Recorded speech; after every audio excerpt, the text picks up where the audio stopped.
Како го познавате? Кој е Христо Кондовски за вас? Ние во Битола си го знаеме. Јас го запознав низ истражувањата, низ анкетите. Јас со Христо Кондовски сум имал состанок на коморите, на состаноците со бизнисмените. Значи, тогаш сум имал состанок. Имав состанок 2018 година или 2016 или не знам кога беше. Не беше кандидат за секретар во партијата.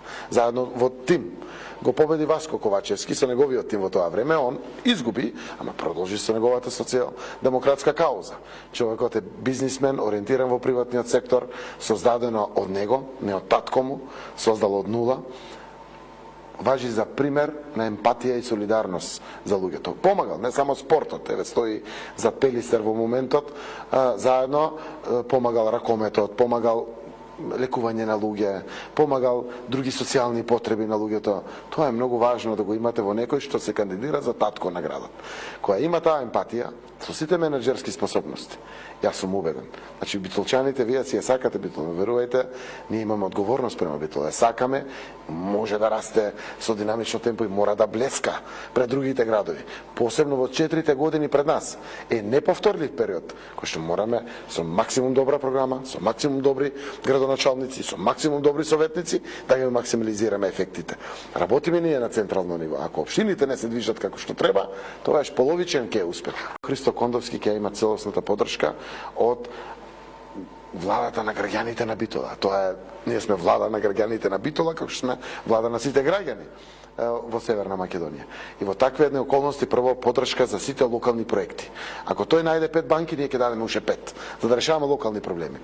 Државните проблеми, дефинитивно и предизвици, и наши обврски, за пример ќе ги решиме. Не очекуваме Битола никаде е тоа детето на мајката не помага. Мајката е таа што треба да помогне на детето, мислејќи на владата наспроти општините.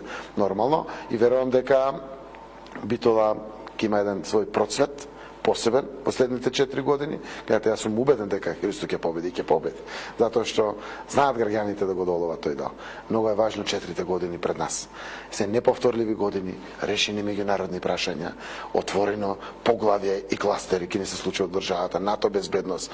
Имаме толку убава стратешка географска поставеност комплетно и на Северна Македонија и на Битола. Треба да бидеме само инвентивни и работливи. Да испорачаме и ќе оставиме вековно наследство позитивно за младите и за децата. Имаме градоначалници ниво Кавадарци, порано Струмица имало, има еден градоначалник на Кочани, добар деловен човек, бизнисмен. Покажуваат што е што. И ќе потсетам граѓаните. Го имавме Талевски. И знаеме што се случи. И веќе има судски пресуди за оваа работа. А имаме градоначалници кои што биле од деловниот сектор дојдени, докажани бизнисмени, и гледате дека се растаретени од финансиските аспекти. Тие веќе создале за себе. Останува нивната мотивација да остават добар печат и почит во тоа што ќе го работат за граѓаните и за својата општина.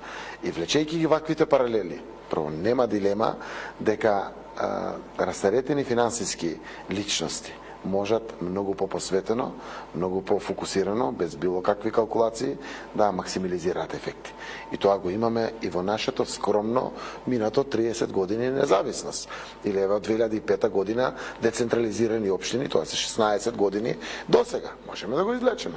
Дали низ примерот на Битола, гледате честноста на Наташар, што работеше, заработуваше за себе или за Битола, па остави пари во милиони евра за да продолжи Кондовски така што Наташа застана.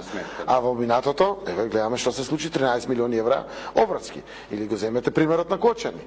Кочани не само што е една од поуспешните општини, туку по стандард е средена општината со сите атрибути и аспекти. Во сите извештаи тоа го гледам. Дојдел деловен човек, синовите му се поголеми, веќе може да му водат таму компаниите.